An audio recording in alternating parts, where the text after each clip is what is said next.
Planning a fishing trip shouldn't feel like a full-time job. With fishingbooker.com, you can find and book the perfect fishing trip within minutes. Fishingbooker.com connects you with trusted fishing captains around the world.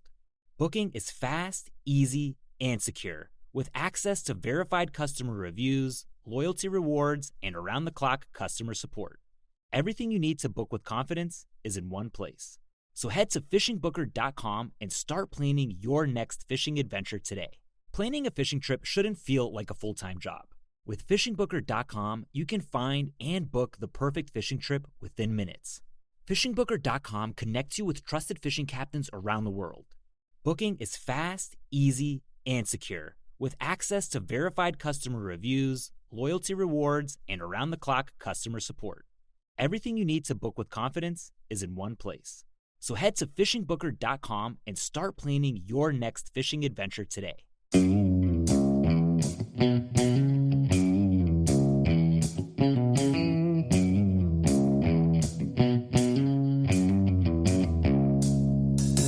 Well, all right. Welcome back to the Survival and Basic Badass Podcast. Today, we're going to talk about meat. I don't know. A lot of you guys have seen, there was that Tucker Carlson story of, the food processing plants being shut down and all the conspiracy theorists are like, hey, what the hell?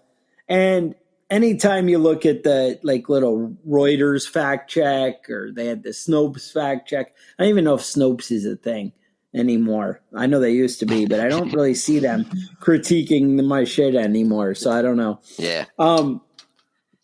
But either way, bottom line is they're like, oh, well, nobody's investigated it and nobody found anything. So clearly that means there's nothing there. Move along. A lot of theirs are like, well, it's completely false because they say these 12 happened this year, and it really, some of the ones they cite as examples happened in the previous year or whatever. And actually, I got to say, I started writing them down and documenting them, and there's tons out there. You can go way past 12 since February, and it's only June, So I guess it started, it got into people's minds. April 14th, a plane crashed into a Idaho potato and food processing plant, and it killed the pilot and burned down the plant.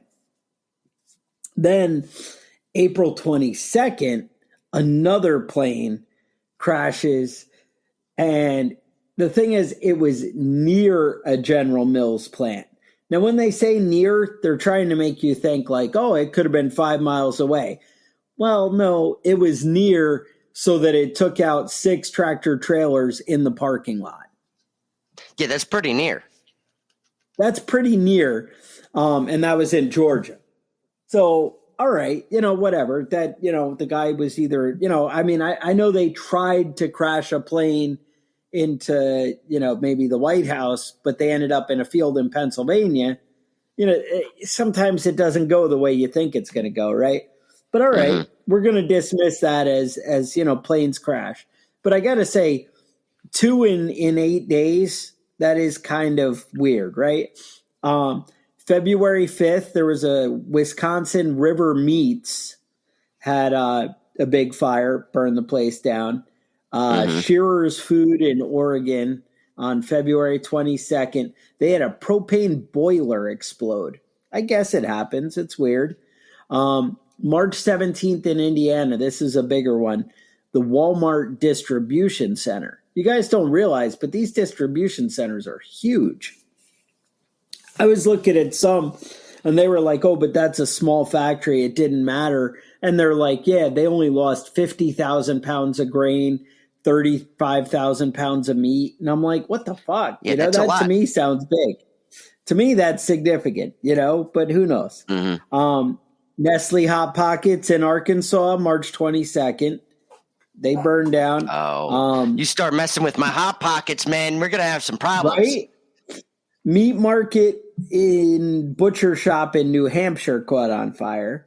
A soybean processing tank caught on fire in Virginia at a Purdue plant.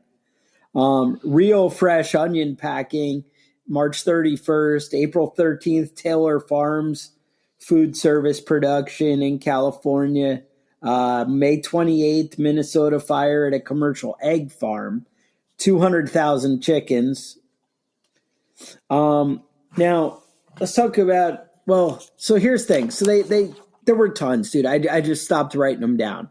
There was a ton more. And some of the evidence I had suggested that they do have factory fires a lot. And believe it or not, it is a lot more frequent than you would think. But the way they dismiss it is just kind of weird. So Reuters said they fact-checked it, and it's not true because in the ones they mentioned, out of the 12 they mentioned, 2 of them didn't do severe damage. And I'm like, yeah, because when I did my research, I found another 30 or 40 that did, and none of them were declared arson. So that was another thing that, somehow made it fact for them. Now, I don't know what the percentage is on, how able they are to investigate. I mean, when a factory burns down, I do feel like they usually get to the bottom of it, of what caused it. But I don't know. So anyway, so I was going to move on. Yeah, exactly. There's a lot of factories burning down.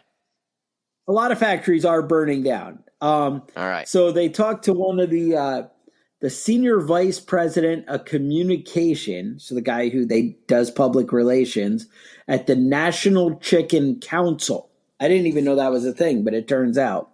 Okay. Tom Super told Reuters via email that he thinks it's just fake news. Now, here's what he said, though, and this is why I kind of am like, you're kind of an idiot. This is a direct quote. I wrote it word for word. It's, I can only speak for chicken, but like any manufacturing plant or industry, there are generally a few fires that occur each year. Each year across the country, the majority are accidental and are contained rather quickly, and certainly not enough to affect the chicken supply.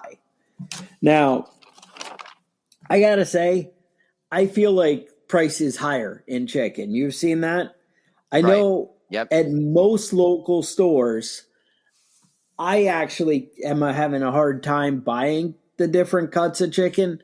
I was kind of under the impression it was more they didn't have people to process it. But all right. But a little more research I did. April 28th, there's an egg-laying factory that ended up killing 5.3 million chickens because they had one case of avian flu. And I'm like, well, 5.3 million chickens, to me, that's significant. But then I looked a little bit further. Believe it or not, in the last 24 months, they've killed – in the last 2 months, they've killed 24 million chickens because of fear of avian flu. 24 million sounds like a lot of chicken. I don't know. I feel like that's significant. But bottom line is, it doesn't really matter what the cause is. I just know that our food costs are going up. And that's kind of my point. Meat prices are going up significantly. And meat prices are going up dramatically, right? The availability does seem to be diminished in some capacity, whether it's, the level of, conspiracy, I'm not really sure. I kind of find it pretty suspicious. I also find it weird that nobody cares to look into it. Yeah. That I find concerning. I know you could dismiss it as well. It just happens. But it was also weird that Biden came out and was like, yeah, we're going to have all these food shortages coming up. And then all this shit happened. That kind of sounds weird to me. Now, he was kind of attributing it to Ukraine and like that. He's like, well, if we go to war with Russia, there's a lot of wheat and stuff that comes out of there. And there is actually a lot of stuff that comes out of Ukraine. Right. That, again, not meat, but stuff that wouldn't affect our food prices and costs and like that. So something to. Oh, there were a couple of points they had in the Reuters article I thought were funny. They said they said that, it really isn't a big deal because why would anybody care if a Cinnamon Toast Crunch factory burned down? I like Cinnamon Toast Crunch, so I care. Just because you don't agree with me. Then they also, that's it. I was worried about them dismissing Cinnamon Toast Crunch like we don't care. Kevin's worried about his Hot Pockets. I mean, I feel like you kind of got breakfast taken out. If you don't have Hot Pockets and you don't have Cinnamon Toast Crunch, what are you left with? Yeah, I mean, what? God forbid, waffles, next thing on the list is the next thing on the list is the Pop-Tarts, man. Right. We're just going to be out of luck. Or Eggo go down. We're done. I don't know. I just find it a little weird to just dismiss it like it's nothing. And I like that people's argument of, well, it hasn't been proven true, so therefore it automatically is false. I find that doesn't ring true with me, that. But bottom line, we're a show about prepping, survival, that kind of stuff. So what can we do about it, right? That's the whole point, is you need to prepare. And I know, lately we've been kind of saying, hey, you should have listened to us before. It would have been cool if you had stockpiled when we suggested it. And that's all true, but it's still not too late. And it's not really helpful information to say you're fucked now. Yeah. I mean, that's, I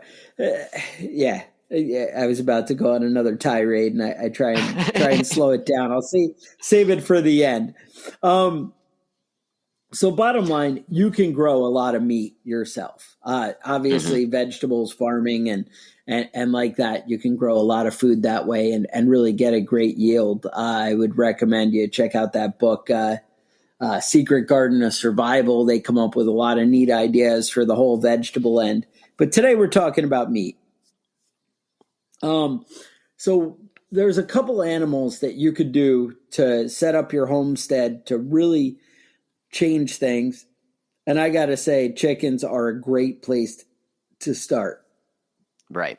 One of the things is chickens are they consider like the gateway farm animal, for the homesteader, because they really are easy. I mean, they don't need vets. They don't need medical attention, that kind of stuff.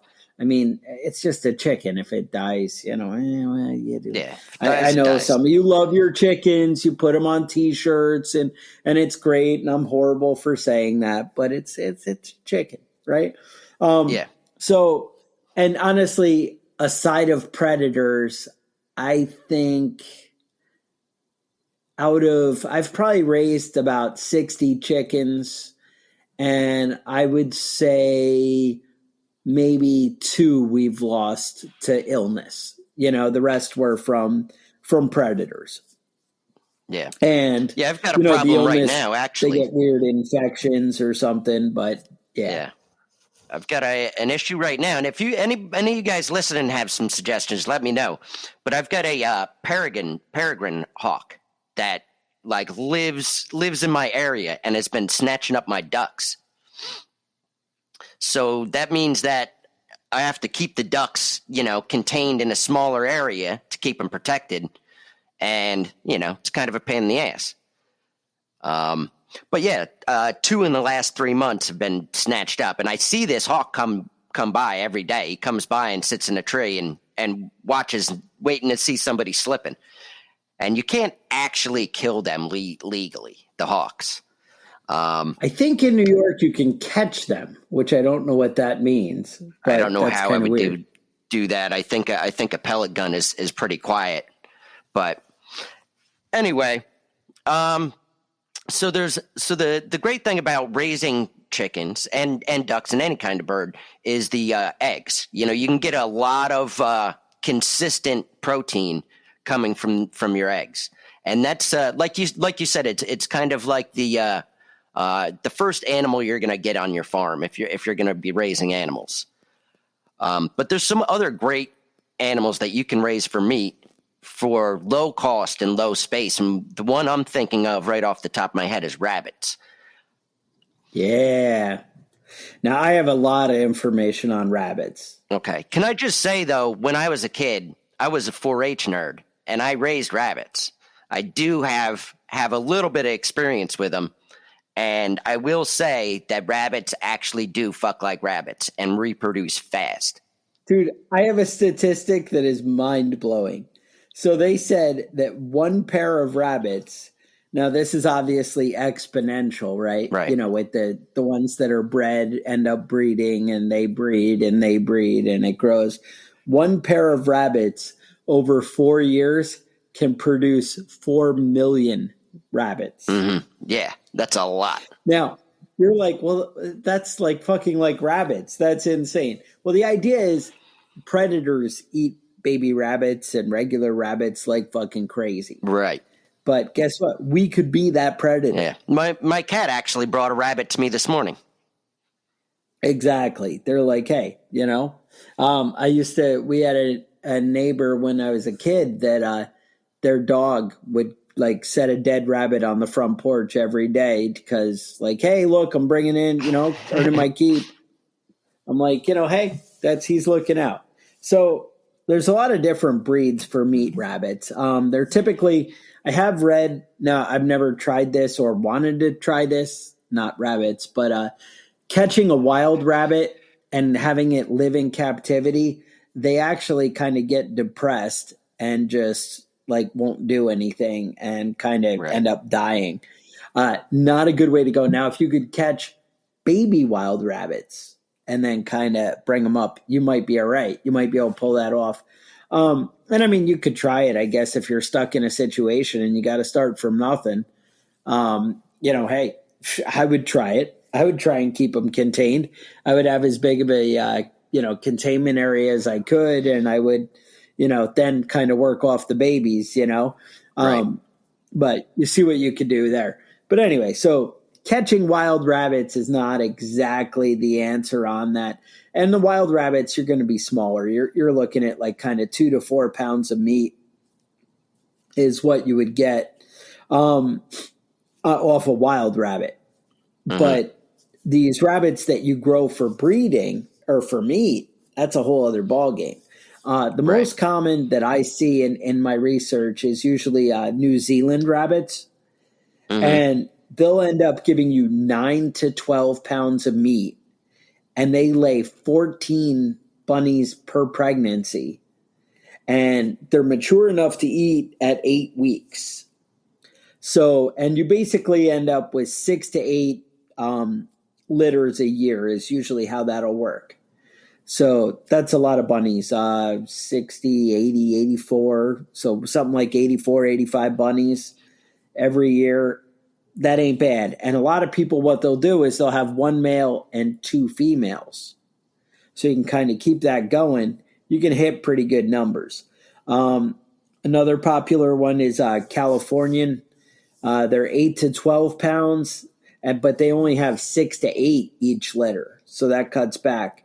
A lot of people like the Rex bunnies. And if you remember the story of the Velveteen Rabbit, he was a Rex. All right. That's the kind. So that's the bonus there is you get the really nice fur, right? Like where they're like ridiculously soft. And if you pick out, the right ones, they're usually 7 to 11 pounds for the litter. But you get the bonus of the fur. They usually have 6 to 12. They call them kits, the little bunnies every litter. And again, that's 6 to 8 a year. So that's your kind of neighborhood. You can do a lot of meat. Now, the reason people get excited about rabbits is they say rabbits are about 4 pounds of feed to 1 pound of meat yield. All right. Whereas a cow is 7 pounds of feed to 1 pound of meat. So you see where rabbits are actually giving you more for your money. And I got to say, you don't have to worry about keeping them in the freezer or whatever. You can kind of do a rabbit as needed, right? Like you kill the rabbit and you're like, yep, dinner tonight. You kill the cow. A cow or like, a goat. Fuck, now I got to deal with it. Right. Mm-hmm. You're not just dealing with dinner tonight when you deal with a cow. Let's be clear, though. If you're raising animals for meat, you have to be the butcher. You're not going to save any money by doing that and then not processing your own meat. And that's also where cows tend to get complicated. Cows, if you have a decent amount of grazing land, they can still be pretty profitable if you're going to the butcher. But like Kevin said, you're not having somebody process your chickens or your bunnies, and you end up winning on that. Same thing. I was reading that people process a goat for about $50. I mean, I don't know. Maybe they will. I don't think in today's times that's really realistic. I know I talked to the guys. I'll tell you at the something honestly about goats, about processing goats. Nobody wants to do it because you have to convince the goat to not be scared of you. You have to be friendly with the goat. Goats are intelligent, so you have to befriend the goat and then cut its throat, which nobody really likes doing. You know, and if you've ever had goats, you know that. You know, it's like killing your dog. You know, they're nice animals. They're good. They're smart. You know, they listen. You can teach them things, and you don't really want to be the guy that's killing goats. Nobody does. So I know people that process meat, and every one of them has said that they wouldn't kill a goat. Right. I would say if you guys go deer hunting, that kind of stuff, you need to watch some videos. You need to figure out how to process your own, meat. And once you do that, once you've done a deer, do a rabbit, do some other little things. You know, you don't need to have big rabbit breeds, but cut up the little things and see what you can do. Watch a YouTube video because there's so much easier ways to do it if you know what you're doing, as opposed to jumping in. I'll put a link in the show notes to a great book that I have. I don't know. It's some kind of like processing meat for whatever. So I'll put it in the notes because I don't have it right in front of me. But that kind of covers all the wild game and all the different animals. That would be helpful. This is a skill you want to learn now beforehand, and you want to try out. And that's the thing. You want to get the right knives. You know, you want to say, hey, if I learn how to string it up, or if I learn to, cut the wrists of the animal and go vent to vent and whatever, the little things you do about gutting an animal or, bleeding it out, different things make it so much easier after, instead of trying to figure it out in a stressful situation where you end up with half the meat wasted. Right. That's not the way to go. But rabbits are just amazing. Again, I'll put a link in the show notes. It does look like for like a full-on rabbit production kind of facility, you're probably looking at like $800 to do it nice and easy. But again, everything's always a trade-off, right? Time and money. You could probably make one out of scrap crap and do something and have no problem.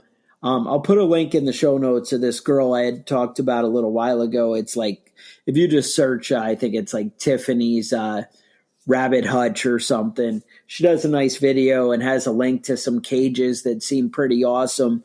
And right out of the gate, like if throwing money at a problem is the way to go, it seems like the right answer. But again, you could rig up something just for 2 bunnies and whatever. If you want to save money on feed for your rabbits, they do. And same for chickens. They have something called a chicken tractor. My chickens are free range. But with the wife, I don't know, I end up feeding them way more than I feel like I should be. Like I buy feed that, I don't know, it keeps them laying nice eggs and whatever. But I feel like if I just kind of had them free range. But I also have a pretty big fenced property, so it works out. But I've lost, I think, I don't know, maybe as many as 10 chickens over the 2 years to predators, over the 2 years that I've been here. So you got to weigh it out. But again, that's still easier for me than a chicken tractor or something. And it gets me out hunting every now and again, shooting foxes or whatever needs to be done. Don't say that out loud. No. Yeah. That's legal. That's legal here. We I'm not in the communist state of New York. But yeah, no, you do what you got to do. But as far as I've lost some to owls, and I'm not out shooting owls in the nighttime. What are you going to do? It's kind of the game. The idea is the chickens are supposed to go in the coop, and if they're too stupid and want to sleep on the roof of the house, then what am I going to do? It's like, you're the idiot. I can only do so much for you at this point. Or keeping snakes out of the chicken coop, right? That's my latest problem. Some of you guys saw a picture I put up of that, but it's always something going on. You have to be, out there protecting and doing. But if you start this stuff now, and again, I understand a lot of you, this isn't the episode for you. You live in the city, you have a small apartment, whatever. Not where I'd want to be when the economy's turning to crap and whatever. You always hear the stories of the Great Depression, and you hear about all the farmers and stuff, and they're like, yeah, we didn't even know that happened. Like, we didn't see it. Now, mind you, they were poor at the beginning and they were poor at the end, but they still had food on the table. That's the difference. It's kind of the life that you choose, but I don't know. You do what you got to do. What else? So basically, my suggestion, this is the ideal setup. I watched a lot of videos of people who, do 100% of their meat. Now, I end up working out with other local farmers and figure out, what to do. But people who don't buy any meat, one of the examples I saw had 6 layer hens, 25 meat chickens. Now, the 25 meat chickens, they do all at once. And they said you want to do it really in the springtime because you don't want to, butcher animals when it's hot out. It sucks. It sucks because you got flies and bugs and all kinds of things. The bugs are desperate to get in there. You're desperate to get the meat processed super quick because it's warm and it's going bad. Whereas if you can do it in the spring where it's still kind of cool out, not a big deal. 8 to 10 weeks, you can raise chickens from, egg to edible, ready to go in the freezer. They do 25 chickens a year, do it in the one shot, and then butcher them all at 8 or 10 weeks, throw them in the freezer, and they're good to go. Pigs, they recommend 1 pig because I found when I was in New York, when it was me, the wife, and 1 kid, me, the wife, and 2 kids, we could get away with 1/4 of a cow, 1 pig, and I don't know. We didn't buy chicken in advance, on that, so I don't really know. But we did 1/4 of a cow and 1 pig was enough for my family. We had the bigger family I had the 2 boys, 2 girls, and mom and dad. We were doing 1/2 a cow a year, and we'd have a little bit left over with the 1/2 a cow. I think at that point I was alternating between 1/2 and 1/4 each year. So you kind of decide on that. Again, that cow can be replaced by rabbits, which is my dream for the future, but I haven't pulled that off yet. These people were saying they do 1 cow, but again, they're same thing. They said they were eating 1/2 a cow a year. They do 1 pig for their family, 25 layer hens, 6 layer hens, 25 meat hens, and that's it. They had talked about doing a goat for dairy, but not for meat. That might be something you might want to consider. Back to rabbits. Rabbits, you can expect anywhere from 115 to about 300 pounds a year for 1 pair. And again, 1 pair, you can up that by just adding one more rabbit and having 1 buck and 2 females, 2 does, if you will. And you could double your meat supply on that. That might be something to really look at. I think I'm going to definitely get into rabbits. It's still probably a year out. Everything is so hard to get up and get going. I'm still trying to get the whole farm end of it going, the planning and fields and fences and whatever. But that can do a lot for you. They say basically cost to raise rabbits seem to come in at about $1.68. Ducks anywhere from, and this is a pound.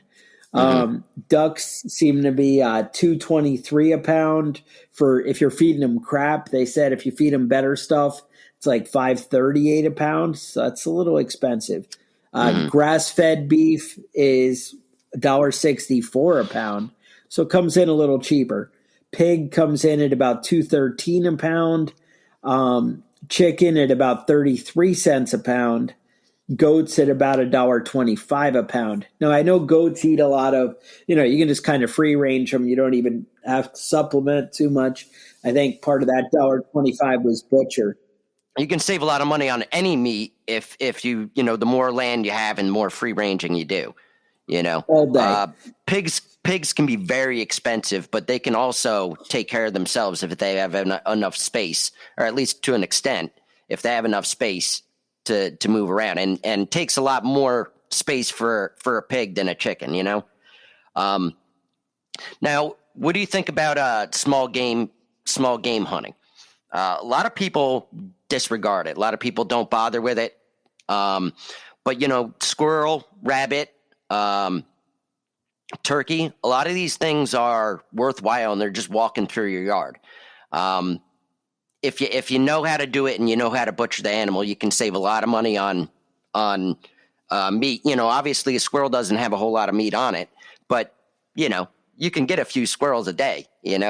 I would stay away from raccoons. They taste terrible, and they're a lot of work to make them not taste terrible.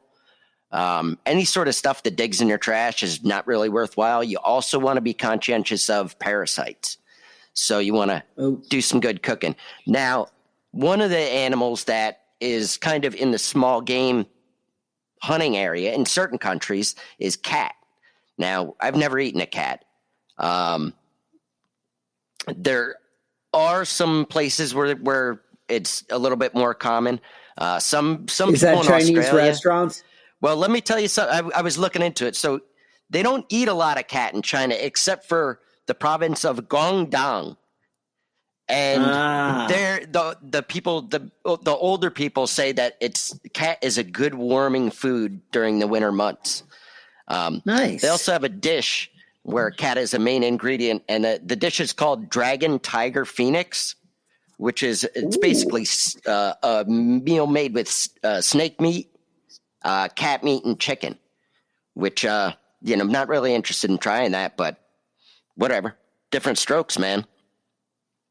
I have eaten dog, which I would recommend against doing. It's not good. And you feel bad? Yeah, you feel bad about it too. When I was I was doing a little bit of research in it, and it said the U.S. military used to do that during like the years of westward expansion.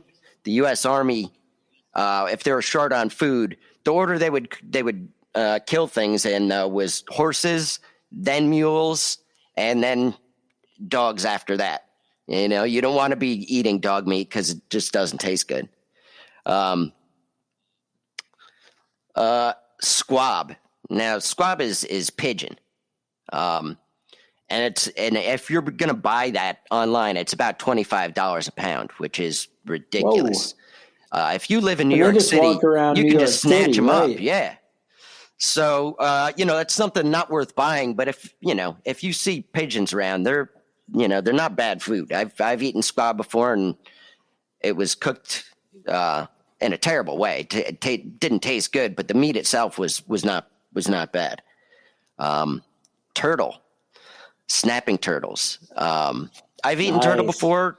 Well, all right. So when I looked up turtle, it said that there's 7 different distinct types of meat that come off of one snapping turtle. And they're comparable to pork, chicken, beef, shrimp, veal, fish, or goat, depending on the piece you're eating. Now, I've eaten turtle, and it's somehow mushy and chewy at the same time. So don't expect it to actually taste good. Don't be like, well, I'll just get the pork part. Nah, it's all pretty fucking gross. If you're desperate and if you have snapping turtles, that's great, but I wouldn't go out of my way to get it. Right. But if snapping turtles are part of your plan, or you're really like, hey, I'm a live off the land kind of guy, and you have the swampy areas and stuff around you, right? Watch some videos now. Mm-hmm. Figure out how to freaking deal with that kind of thing, because it doesn't look easy or fun to me.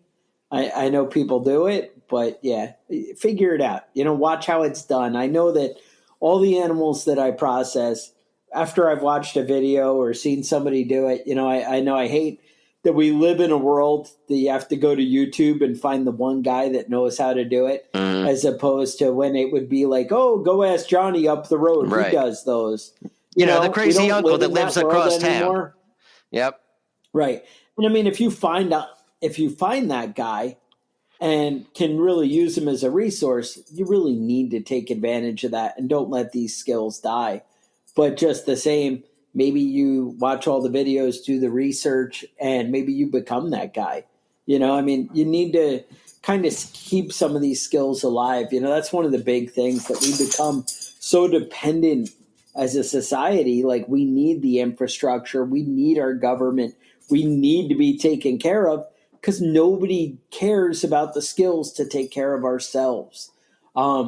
It's great that, we're going to, have a world where everything's automated and machines and robots and computers and whatever. But the bottom line is, we do absolutely become dependent on it.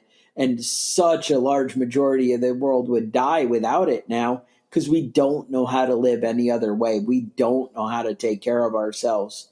And that's kind of a scary idea. I mean, I know the idea is like, well, it'll always be there. Technology's here. And, there's a good chance it kind of always will. It's going to be technology that kills us. So, it's going to be the robots that come and kill us. So, yeah, your argument could be right.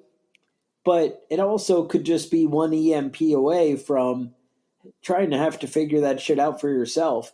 And there's some fun in it too. Those skills, they give some validity to you being a man or being a provider and taking care of yourself.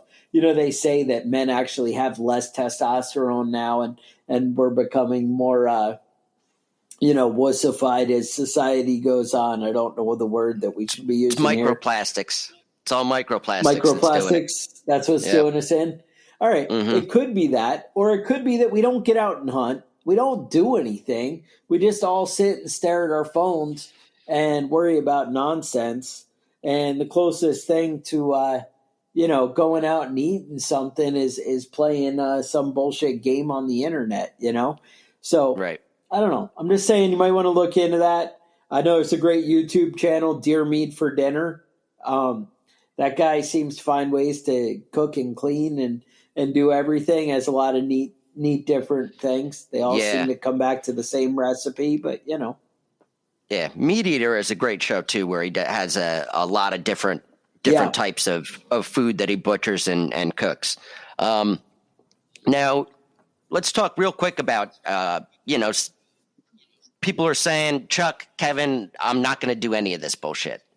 This shit all seems like work. I'm not doing any of this shit. So what you can do right now is and stock guts up are on gross meat. and slippery. Yeah, it's gross and slimy and so let's talk about buying some meat right now. If you want to get good prices on poultry right now, you're going to have to get the lot less processed stuff. Don't go straight for the chicken breast, thighs and meat, all that stuff. Get the less processed stuff that you have to cut the fat off or, remove the skin. You can save a lot of money doing it that way. Now, but storing meat is also an issue. So, you're going to pack your freezer full of it.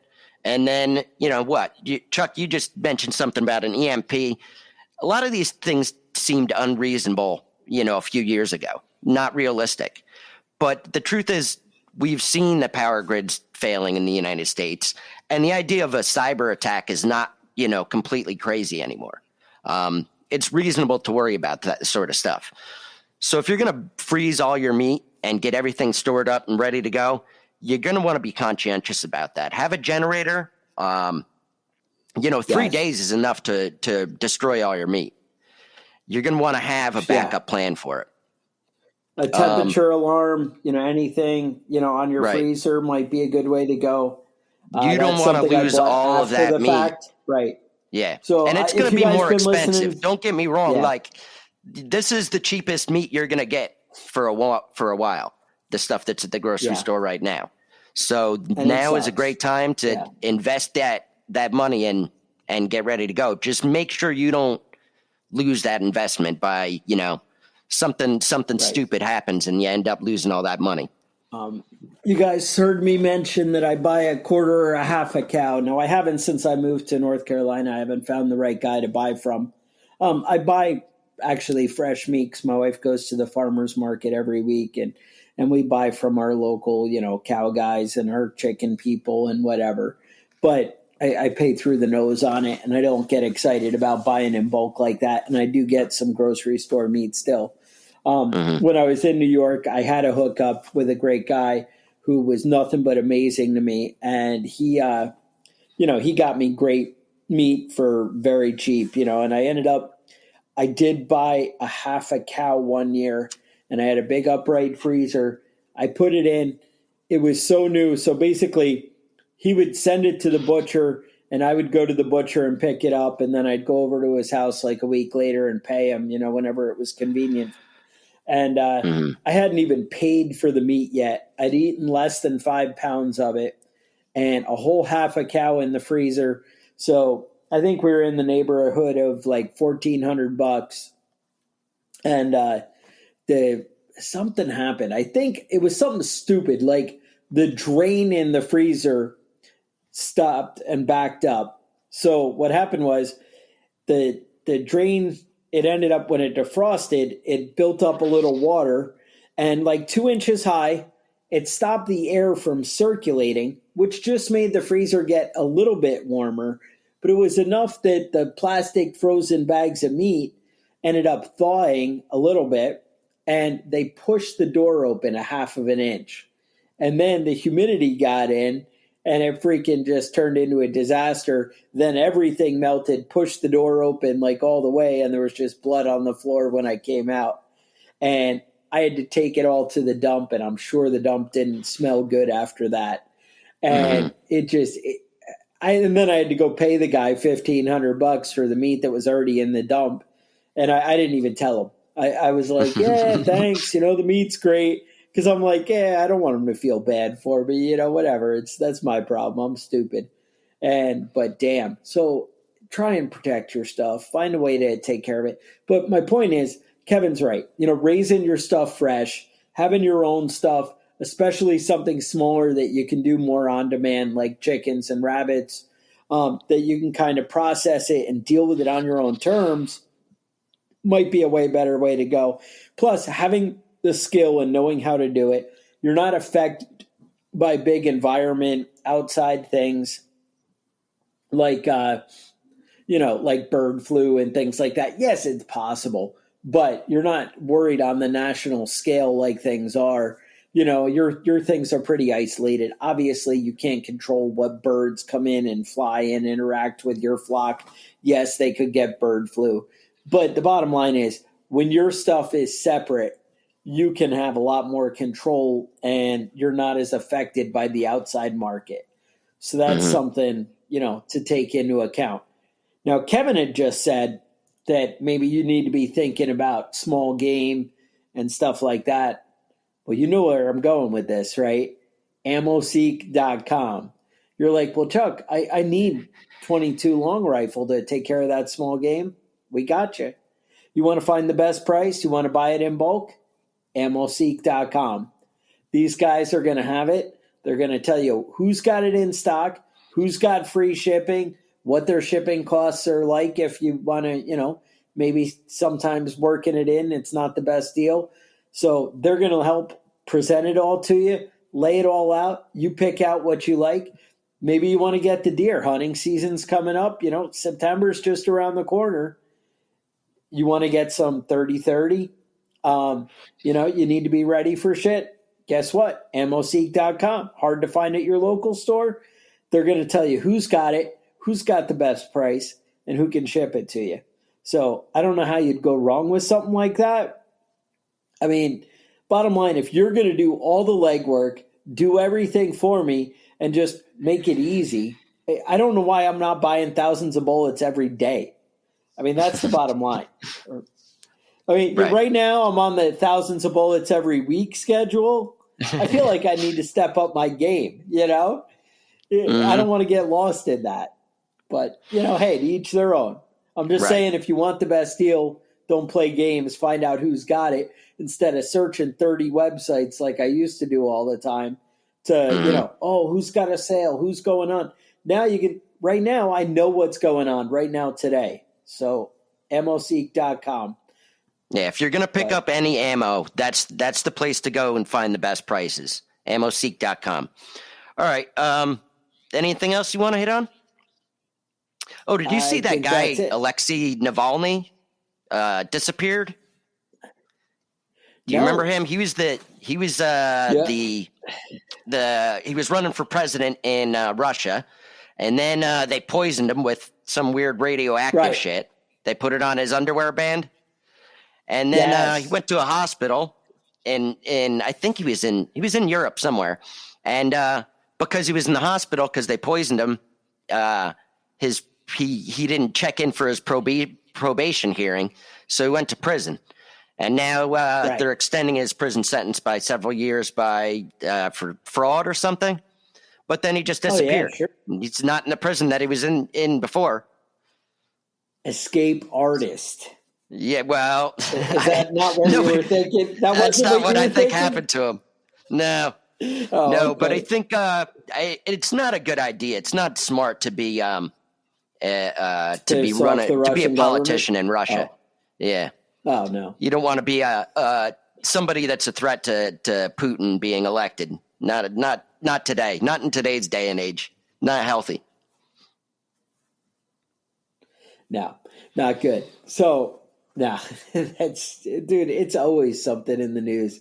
And you know, whenever it comes to shadiness, but it's funny how our government doesn't seem to be that far away. Like, you know, how often was the joke? I mean, shit, think of all the Epstein nonsense. You know, he still didn't kill himself. Right. But all that stuff, like, did you hear about that? Yeah, the white. Did you hear about Ghislaine Maxwell's cellmate said that she was offered several $1,000s to kill her? I feel like several thousand isn't enough. You know, like I'd want to get paid. This is not a big enough deal, to keep your fucking mouth shut, apparently.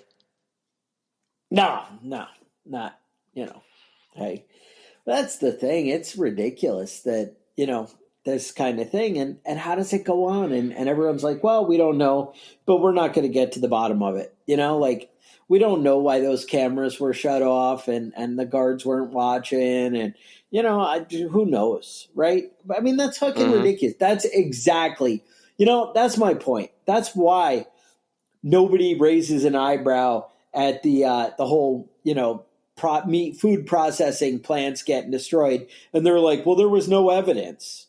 Right. And there was no evidence that there was foul play with Epstein.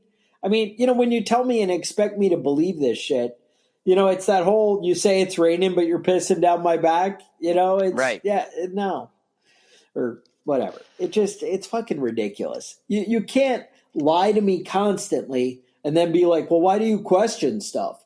You're just an idiot. You know, well, maybe I'm not an idiot.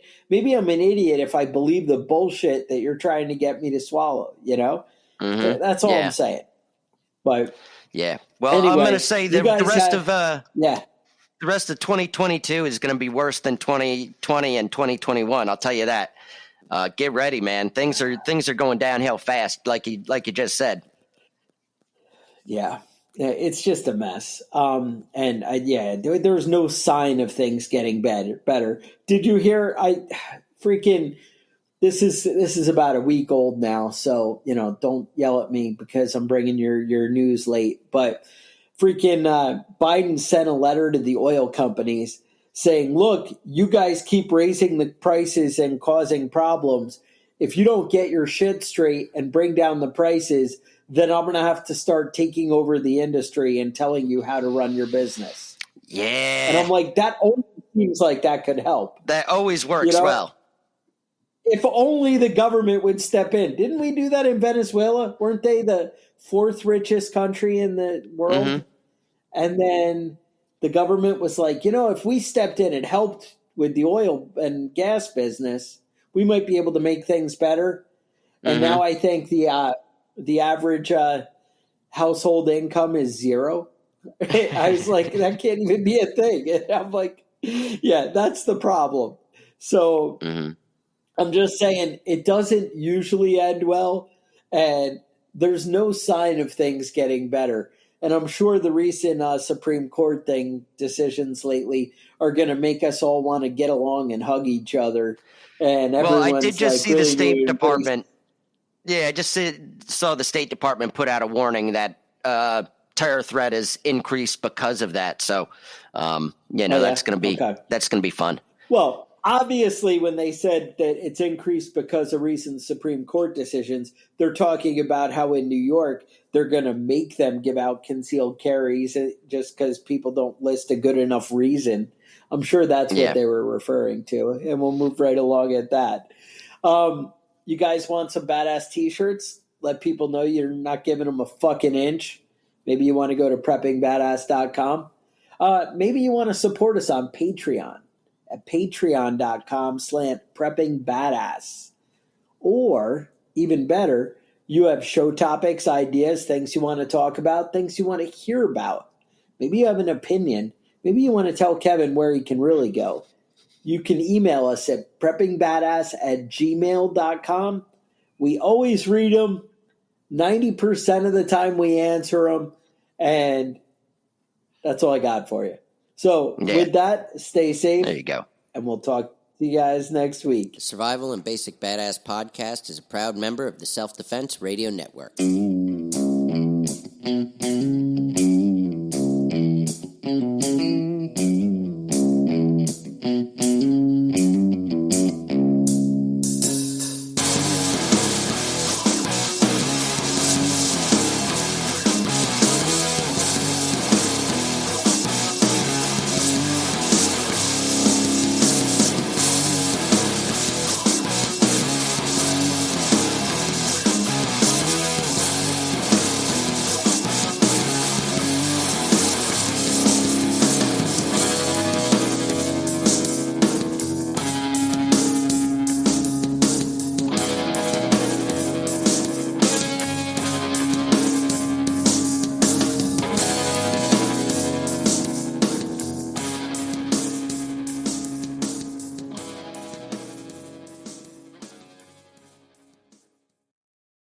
Planning a fishing trip shouldn't feel like a full-time job. With FishingBooker.com, you can find and book the perfect fishing trip within minutes. FishingBooker.com connects you with trusted fishing captains around the world. Booking is fast, easy, and secure, with access to verified customer reviews, loyalty rewards, and around-the-clock customer support. Everything you need to book with confidence is in one place. So head to FishingBooker.com and start planning your next fishing adventure today. Planning a fishing trip shouldn't feel like a full-time job. With FishingBooker.com, you can find and book the perfect fishing trip within minutes. FishingBooker.com connects you with trusted fishing captains around the world. Booking is fast, easy, and secure, with access to verified customer reviews, loyalty rewards, and around-the-clock customer support. Everything you need to book with confidence is in one place. So head to FishingBooker.com and start planning your next fishing adventure today.